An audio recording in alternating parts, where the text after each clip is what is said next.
welcome back. And I just wanted to jump in with a few corrections to my last video, which was about the facts of the Charlotte Dujardin whipping video as stated to us by the lawyer and the newspapers.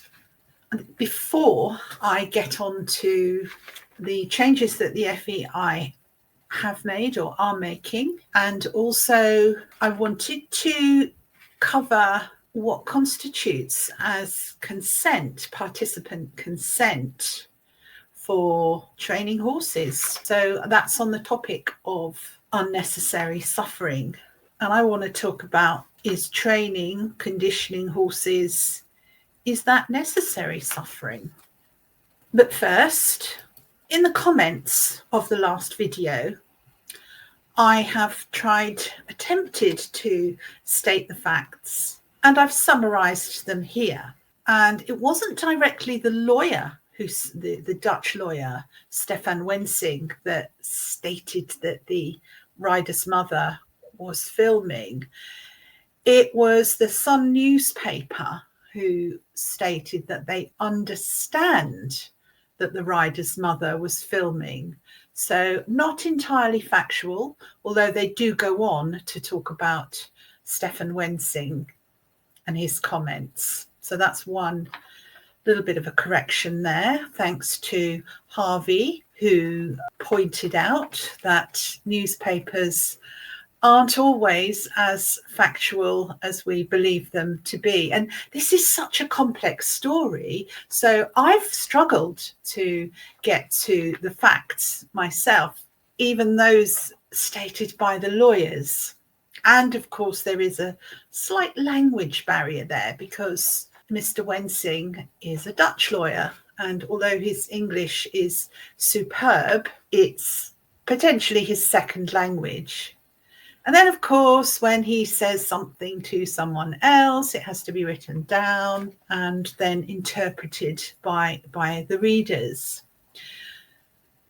The rider's mother is the lawyer's client. So the lawyer did state that. And he did state that the whistleblower is not the rider in the video. And the rest you can verify from my video. So there's still a bit of a question mark as to whoever filmed the video, are they the whistleblower? Because that's not clear, because the lawyer has said that the whistleblower is not the rider. So that leaves us two other options. The one who filmed it, who the Sun understands was the rider's mother, or the other bystander, which was Alicia Dickinson, who was there, she says, but not filming and not whistleblowing. And I'll show you something interesting about that video, because when you zoom in, you can see the two bystanders, and one of them is looking straight ahead and the other one turns. So it's kind of obvious which one is filming, i.e. the one standing very still, and which one is speaking. So taking a look at the film.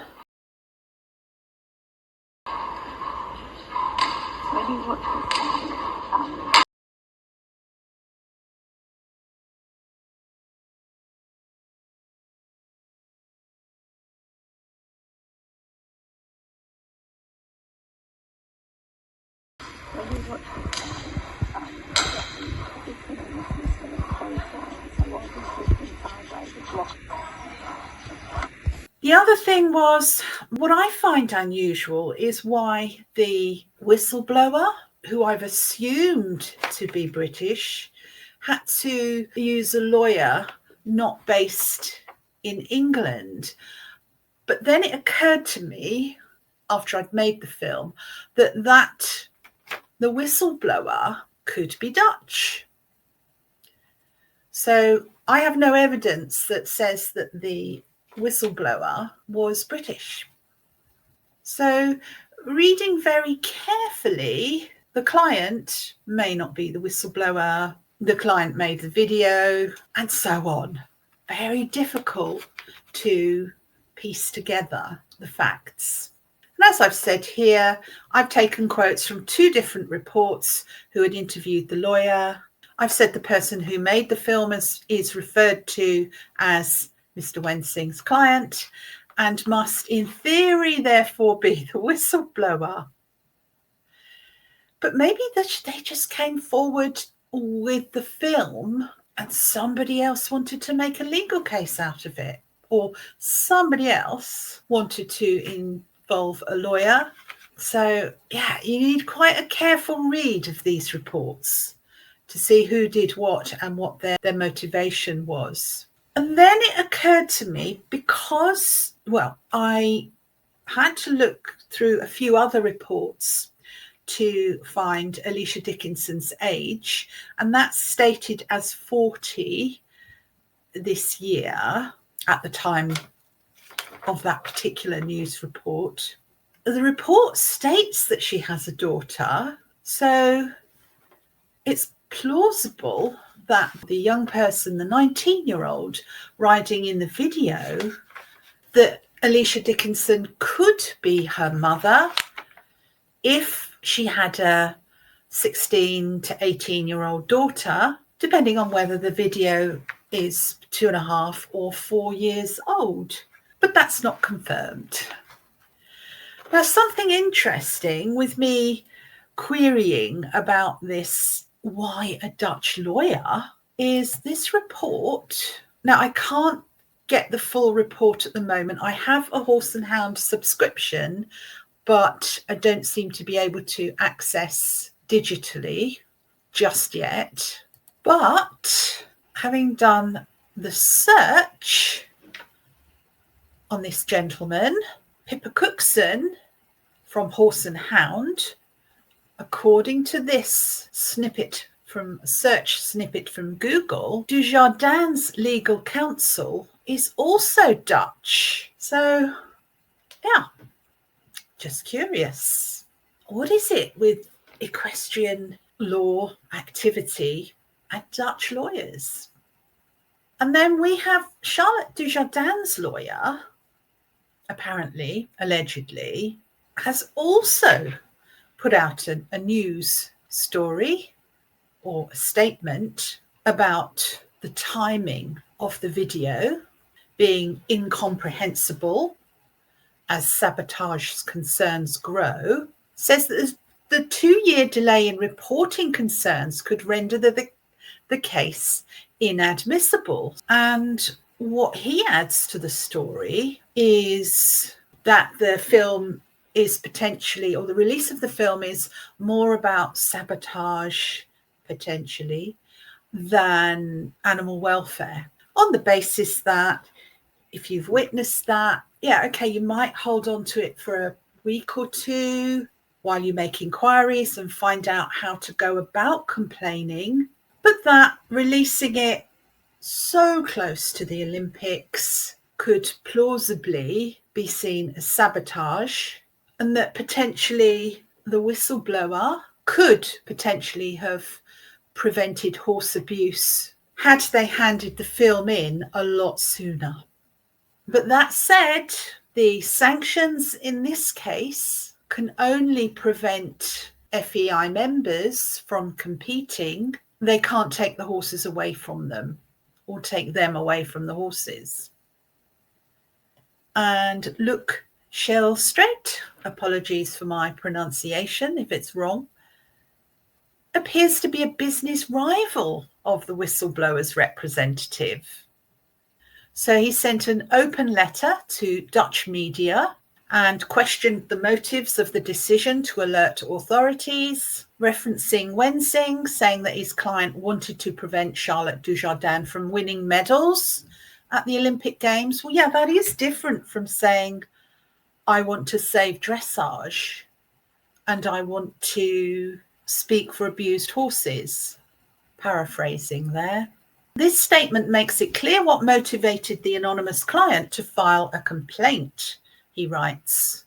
When the complaining client finds animal welfare so important, it is incomprehensible why they wait so long to file complaints. Moreover, they are also required to promptly report alleged cases of horse abuse.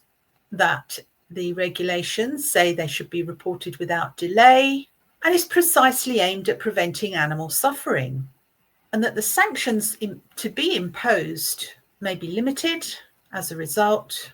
And the other report was from ITV. I won't read it all. So I was just looking at a bit broader reporting than what I've done so far. So here we have the FEI president, Ingmar de Vos, said the organisation was deeply disappointed by the development, the video coming to light, which comes just days before the opening of Paris 24. So, yeah, it really put a cat among the pigeons, potentially while organisations were entrenched with the organisation of the games. He said, however, it is our responsibility and crucial that we address any instances of abuse. Yeah, there was an interesting report about blue tongue issues during the Paris Olympics, as equine welfare cannot be compromised. So from what I read, the blue tongue incident was not reported as being fully investigated, but I have made videos about that, so you can refer to those for the story. Charlotte has expressed genuine remorse for her actions, and we recognise and appreciate her willingness to take responsibility. Well, what else can she do? It's difficult to deny, which she has not. Despite the unfortunate timing, we believe this action reaffirms the FEI's commitment to welfare as the guardians of our equine partners and the integrity of our sport. So, yeah, there were a couple of other incidences and suspensions from games, and also they had stewards on site enforcing rules as best they could. And as I recall, one competitor did get a yellow card for hyperflexing a horse while warming up. So, yeah, it's all going in the right direction. And from the horse welfare charity Brook, they confirmed that Dujardin has been dropped as an ambassador in the wake of the controversy.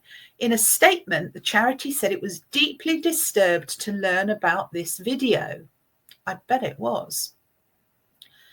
Our whole ethos is around kindness and compassion to horses. And to see the opposite of this from someone with such a high profile is beyond disappointing. Yeah, everybody was shocked at this case. Well, just about everybody. There can never be a justification for mistreating animals. No, there can't. And this is why I want to cover training of horses and the importance of horses consenting to being trained. So one or two of you may find that intriguing, but it is possible to get consent from them. World Horse Welfare Chief Executive Roly Owers, meanwhile, called the Dujardin episode a massive wake-up call for anyone who thinks this is not important. Horse sport rightly has high standards, as illustrated in the FEI Code of Conduct and British Equestrian's Charter for the Horse, but it is a collective responsibility to maintain these standards, Mr. Owers said. Yeah, we all have a responsibility. We all need to be looking out for horses, and we all need to be looking out for riders, trainers, making errors of judgment. So we can't just say, oh, isn't that terrible, and walk off without doing anything. Respect for the horse must be at the heart of every equestrian and every equestrian sport, and their actions must demonstrate that respect all of the time. But it's pretty scary to whistleblow. But we must all find a way with this and have a contingency and be open, transparent about safeguarding the welfare of horses. A UK sports spokesperson added, "We expect all staff and athletes in Olympic and Paralympic sport to adhere to the highest standards of behaviour, ethics and integrity. We are disturbed by the serious concerns that have been raised in the past 24 hours regarding horse welfare and Charlotte Dujardin." Yeah, so UK sport is not just about equestrian sport. These potentially are an organisation who perhaps have limited knowledge of equestrian sport, who potentially are animal lovers themselves, and who potentially may be very confused about this situation, but not so confused about what they will and won't fund. So they have a code of conduct and expect all staff and athletes to adhere to that. Sport national governing bodies are required to notify us when they become aware of any conduct-related issues involving a world-class programme athlete or member of staff, so it can be reviewed under the funding eligibility policy. Okay, so they're leaving it to the national governing bodies to carry out the due diligence and report this to them. In line with our eligibility policy, Charlotte Dujardin's eligibility to receive public funding and access to publicly funded benefits has now been suspended pending the outcome of the FEI investigation. So it's very easy for us to presume that the FEI have a lot of power, which they do over their membership, but they are being scrutinised by other organisations that they report to. And then it goes on to speak about Charlotte Dujardin and her accolades. So next video, which I will be filming shortly, it's getting dark in here and cold, will be on the topic of equine sport horse consent and the ethics underpinning that. And I'll be making some suggestions about what you can do to ensure that you do have that horse's consent. And if you do, the training is much more ethical than without it. So as always, thank you for watching, commenting, subscribing. That's free, by the way. And I'll catch up with you in a day or two.